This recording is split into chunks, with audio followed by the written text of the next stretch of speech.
All right, buckle up, because we're about to take a deep dive Oh, yeah. into some seriously mind-bending ideas. Like what? Well, they jump straight into the deep end with the simulation hypothesis. Whoa, right off the bat. Yeah, the idea that our reality is basically someone else's supercomputer program. Oh, we're all just living in the Matrix. Exactly. It's a total mind trip. So what does Naval say about it? Well, he argues that, statistically speaking, Okay. given the vastness of the universe and the potential for advanced civilizations out there. Yeah, there's got to be someone else out there, right? Right. He says it's actually quite probable that we're living in a simulation. Interesting. Makes you think, right? Yeah. Like, if there are civilizations out there capable of creating these hyper-realistic simulations, Yeah. wouldn't they be creating tons of them? Yeah, probably. Making the odds of us being the original reality pretty slim? So we're like copies of copies of copies. Exactly. This is a wild thought. It is. It really is. But here's where it gets even crazier. Okay, lay it on me. Ravikant connects this idea to ancient Buddhist philosophy. Really? He brings the concept of Maya, or illusion, I've heard of that. which is all about the deceptive nature of perceived reality. Oh, wow. So, like, those ancient philosophers were already grappling with the idea that things might not be as they seem. Yeah, it's like they were onto something way back then. Makes you wonder what else they figured out. I know, right? Yeah. But it's not all just philosophy. Oh. Ravikant also points to some scientific arguments that support the simulation idea. Like what? Well, he argues that simulating a universe as vast as ours Yeah, it's huge. would require insane computational power. Okay. And that would lead to some interesting limitations. Interesting. Like what kind of limitations? Well, he uses the speed of light as an example. Okay. He suggests that it could be a built-in constraint of the simulation. So like a speed limit. Exactly, like a speed limit that prevents us from reaching the edge of the program. Whoa, so we can't see the code. Right, because if we did, we'd realize it's all a simulation. Okay, that's trippy. And then he brings up quantum mechanics. Ah, the weird world of subatomic particles. Right, and you know how things at that level aren't smooth and continuous like they appear to us? Yeah, I remember learning about that. Instead, it's all discrete, Meaning? meaning it exists in these specific packets. Okay. And that makes you think about how computers work, right? Yeah, with bits. Exactly. Yeah. Everything is ultimately represented by bits. Zeros and ones. No fractions allowed. Nope. So the discrete nature of quantum reality actually aligns with the idea of a programmed universe. Like reality is pixelated at its core. Yeah, it's a pretty wild analogy. It is. It really makes you question everything. Right, and speaking of questioning things, What now? let's talk about the observer effect in quantum mechanics. You mean the idea that just by observing something, we change it? Yeah, like reality isn't set in stone until someone looks at it. I've heard of that, but it's always seemed so strange. It's definitely a head-scratcher. Yeah, but what does it have to do with this simulation? Well, it makes you wonder about the nature of consciousness, right? Yeah. And whether we're somehow influencing the simulation by observing it. Whoa, like Yeah. we're playing a part in shaping reality. Exactly. It's a pretty meta concept. It is. It really is. And what's even more meta is that Ravikant and Adams tie this back to the conversation itself. Wait, how so? They say it's almost like this podcast, The one we're doing right now. this deep dive, this Yeah. reality we're creating, is solidified by your act of listening. So by listening, I'm making this more real. Exactly. Just like the act of observation collapses the wave function in quantum mechanics. That's a lot to process. I know, right? Yeah. It really speaks to the interconnectedness of everything. And the power of observation. Yeah, it's a lot to think about. Definitely food for thought. But as much as I love exploring these mind-bending ideas, Me too. I think it's time to bring things back down to earth a bit Okay, sounds good. and talk about something a little more practical. Like what? Success. Success. Okay. Specifically, what does success look like in this rapidly evolving world? Yeah, that's a good question. And Ravikant has some pretty unconventional thoughts on this. Like what? Well, he has this concept of infinite leverage. Infinite leverage. What's that? He argues that technology, capital, and media have created a landscape where our work can be amplified exponentially. So it's not just about working hard anymore, but about working smart and knowing how to leverage these forces. Exactly. It's not just about how many hours you put in, but the impact of those hours. Okay, so is he saying that hard work is overrated? I mean, that's like a core American value. Ravikant actually gives it a pretty low score. Really? Yeah, like a 3 or 4 out of 10 on his success factors. Wow, that's pretty surprising coming from a successful entrepreneur. Right, but his point is that what you choose to do and how well you do it are way more important than just grinding away. Okay, I can see that, but can you give me some examples of people who have mastered this infinite leverage? Sure, think about Elon Musk. Okay. He's not just building cars, he's leveraging tech to create sustainable energy. Right, so he's thinking big. Exactly. He's identified an area where he can make a huge impact and then leveraged all these different tools to amplify his efforts. Okay, I'm starting to get the picture. It's not about effort, it's about impact. So it's about finding the right problems to solve and then scaling up solutions. Exactly. And Ravikant's own life story is actually a great illustration of this. Oh, yeah. Yeah, he talks about coming from nothing, a nothing family, as he puts it. Wow, humble beginnings. Yeah, but a key turning point for him was going to Stuyvesant High School. Stuyvesant, that's like a super competitive school, right? Yeah, and for Ravikant, it wasn't just about the education. It was the connections, the network. Exactly. He was suddenly surrounded by brilliant people, mentors who opened up doors. So the network was a huge part of his success. Absolutely. It gave him access to opportunities he never would have had otherwise. I bet Adams has a different perspective on this, coming from a different background. Yeah, he's more about building a network through the quality of your work. So let your work speak for itself, and the network will follow. Exactly. He believes if you create something truly exceptional, people will notice and opportunities will come your way. Okay, so it's about demonstrating your value, not just collecting business cards. Exactly. Becoming a magnet for opportunity by creating something truly remarkable. That's a powerful message. But let's talk more about this intelligence thing, because I know Ravikant has some pretty strong opinions about that. Yeah, he emphasizes general intelligence as being crucial in a world of infinite leverage. So it's not about being specialized in one narrow field. Right. It's about being able to learn and adapt to any situation. Oh, so like having the mental agility to pick up new skills as you need them. Exactly, because specialized skills can become obsolete quickly, especially with technology changing so fast. So general intelligence is more future-proof. Exactly. It lets you adapt and thrive no matter what's thrown at you. That's a powerful idea. It suggests success isn't just about your background or what you know right now. Yeah, it's about your ability to learn, adapt, and connect with the right people. Which I guess brings us to the whole idea of decentralization. Yeah, this is another big theme in their conversation. And I know it's a hot topic right now, but can you break it down for me? Basically, it's about shifting power away from central authorities and empowering individuals. Okay, and how does that happen? Well, blockchain plays a big role. Blockchain, yeah, that's the technology behind Bitcoin and all those cryptocurrencies. Exactly, but it's much bigger than that. Think of it like a network where everyone contributes something. It could be storage space, computing power, anything. Okay. And everyone gets compensated fairly based on what they contribute. So it's like a giant shared accounting system. Yeah, and because it's spread across a network of computers, it's secure and transparent. Okay, I see the appeal, but couldn't governments just shut the whole thing down? Well, Ravikant argues that code is a form of speech and protected by the First Amendment. So they can't just outlaw it. It wouldn't be easy. Plus, he believes Bitcoin's value comes from being outside of any government control. So it's like a safe haven from political instability. Exactly. But what about governments making their own cryptocurrencies? Well, Ravikant thinks that defeats the whole purpose. How so? It's like investing in a company controlled by a dictator. It contradicts the idea of decentralization. So it's about creating systems independent of centralized control, whether it's governments or big corporations. Exactly. Empowering individuals and communities to take control. It's a pretty radical idea, isn't it? It is, but also incredibly exciting. So how does this actually play out in real life? How does this decentralized future affect everyday people? Well, that's where we'll pick up in part 3. Okay, so we've been talking about this decentralized future. Yeah. This world where power is more evenly distributed. Right. And individuals have more control. Uh-huh. But what does that actually look like, in real life? Yeah, how do we get from here to there? Exactly. Well, Ravikant and Adams have some pretty interesting ideas about how this might actually happen. Okay, I'm listening. They talk about technology, especially blockchain, Yeah, well, at creating the tools, well, and the infrastructure for a more decentralized world. right. But they also say that technology alone isn't enough. No, definitely not. There needs to be a shift in our mindset. A pretty fundamental shift, they say. From what to what? They say from scarcity to abundance. Abundance, yeah, they keep coming back to that idea. It's central to their whole vision, really. But what does that even mean, abundance? It's not just about having more stuff, it's much deeper than that. Okay, so explain it to me.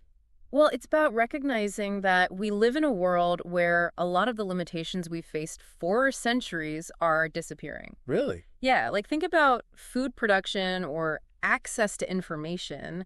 Right. Technology and innovation are creating so much abundance in these areas. Right. So the scarcity mindset that we're so used to That we're programmed with, that almost. is becoming outdated. Exactly. So if we're not limited by material scarcity anymore, Right. what's the limiting factor? That's a great question. What are the new frontiers, of human potential?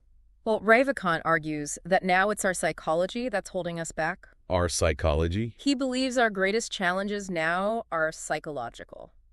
not material. So like our fears and our limiting beliefs, And our outdated ways of thinking. these are the biggest obstacles to creating a truly abundant world. That's what he says. So we're basically our own worst enemy, Yeah. holding ourselves back with all these ingrained patterns of scarcity and competition. It's a tough cycle to break. Yeah, for sure. But this is where things get really interesting. Okay, tell me more. Because Ravikant and Adams talk about mindfulness Life? and self-awareness and even Mindfulness. practicing gratitude. As a way to shift our mindset. Exactly. To move from scarcity to abundance. So it's about changing our inner world. Not just our external circumstances. Yeah, rewiring our brains to see possibility instead of limitation. That's a powerful idea. It is. It really is. And it ties in with everything else we've been talking about. Like how? Well, for one, it allows us to see the potential for collaboration instead of competition. Oh, that's a good point. If we believe there's enough for everyone, Mhm. we're more likely to work together. Instead of fighting over scraps Right. It's like shifting from a zero-sum game. to a win-win. Exactly. And it also gives us a sense of empowerment. Definitely. Because when we believe in our own potential Yeah. and we see the world as a place of abundance, And opportunities. we're more likely to take risks and pursue our passions. Makes sense. And this reminds me of Ravikant's emphasis on general intelligence. Oh, yeah, that's right. It's not just about what you know. But how you think, Exactly. It's about being flexible and adaptable. which is crucial in a decentralized world. Absolutely, because as power shifts away from institutions, Yeah. individuals need to be more self-reliant, Right. More entrepreneurial. more capable of creating their own opportunities. So we can't just wait for someone else to create the future for us. Nope, we have to take ownership. And shape the world we want to live in. That's the key. And that's where this conversation gets really empowering, It does. because they talk about how decentralization can unleash human potential. And foster innovation. Yeah. And create a more vibrant society. It's a world where individuals are empowered. Communities can self-organize. Creativity and innovation flourish. And the barriers to entry are lower. Creating more opportunities for everyone. It's a bold vision, that's for sure. It is. But it feels kind of far off. Yeah. So what can we do, to actually start moving in this direction? And now it's time to roll up our sleeves and dig into the specifics, starting with personal development. All right, let's do it. Well, he's a big advocate for continuous learning. And he doesn't just mean formal education. He talks about reading, going to seminars, surrounding yourself with people who challenge you. Yeah, like constantly expanding your horizon. Exactly. And not just passively absorbing information, but actively engaging with it, Okay, so how do you do that? He talks about the importance of self-reflection, like taking time to think about your experiences, both good and bad, and figuring out what you can learn from them. Yeah, like turning those experiences into wisdom. Exactly. And he talks about developing a personal philosophy, like a set of guiding principles that help you make decisions and navigate life. A personal philosophy. Hmm. That sounds kind of deep. Like, how do you even go about creating one? He suggests reading books on philosophy, talking to people you admire, and just spending some time reflecting on your own values and beliefs. So it's about figuring out what really matters to you, what you stand for. Exactly. And then using those principles as a compass to guide your actions. I like that. It's like creating your own personal code of conduct. Right. And he also talks about identifying your strengths and focusing on developing those. Oh, yeah, that's a good one. Like playing to your natural talents. Exactly. He says, work harder on yourself than you do on your job. That's a powerful quote. So it's not just about working hard, it's about working smart and focusing your energy where it makes the biggest impact. Totally. And he believes that everyone has unique strengths and talents that they can bring to the world. It's about figuring out what those are and then honing them. Exactly. And then he goes on to talk about the importance of setting clear, specific goals. Oh, yeah, that's a big one. Goals are crucial, right? But I think a lot of people struggle with actually setting effective goals. And Ron gives some really practical advice on how to do it right. He talks about breaking big goals down into smaller, more manageable steps. So it's less overwhelming that way, right? You're not just staring at this massive mountain. You're taking it one step at a time. Exactly. And he's a big believer in writing your goals down, not just keeping them in your head. Oh, yeah, he talks about that a lot, doesn't he? Like putting pen to paper and making it real. Right. He says it helps you clarify your thoughts and stay focused. And he also suggests keeping your old goal lists. Yeah. So you can look back and see how far you've come, track your progress, and celebrate your wins. Oh, I like that. It's like a visual reminder of your journey. Totally. And it can be really motivating to see how much you've achieved. Yeah, I bet. So it's not just about setting goals and forgetting about them. It's about actively engaging with them, tracking your progress, and making adjustments along the way. Exactly. It's an ongoing process. Okay, so we've got the goal setting part down. But what about when things get tough? Like, how does Ron deal with the inevitable challenges and setbacks that come with pursuing big goals? He definitely emphasizes the importance of a positive attitude, but he also acknowledges that challenges are a part of life. He talks about the importance of perseverance and resilience, like not giving up when things get hard. Yeah, you got to have grit, right? Totally. And he also stresses the importance of learning from your mistakes, like not seeing failure as a sign that you should quit, but as an opportunity to learn and grow. It's like, okay, that didn't work. What can I do differently next time? Exactly. It's all about having a growth mindset, you know. Oh, yeah, I've heard of that. Like believing that you can always learn and improve. Exactly. And that brings us back to that core message from Ron. If you will change, everything will change for you. It's about taking responsibility for your own growth and development. Yeah, it's like saying, don't wait for the world to change. Change yourself first. And that's where personal development really comes into play. It's about becoming the kind of person who can achieve their goals, who can overcome challenges, who can create the life they want. So it's not just about achieving external success. It's about inner transformation as well. Exactly. It's about becoming the best version of yourself. Okay, so we've covered a lot of ground here. Continuous learning, developing a personal philosophy, setting clear goals, building positive habits, embracing challenges.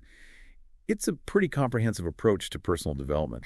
It really is. And what's so great about Ron's philosophy is that it's timeless.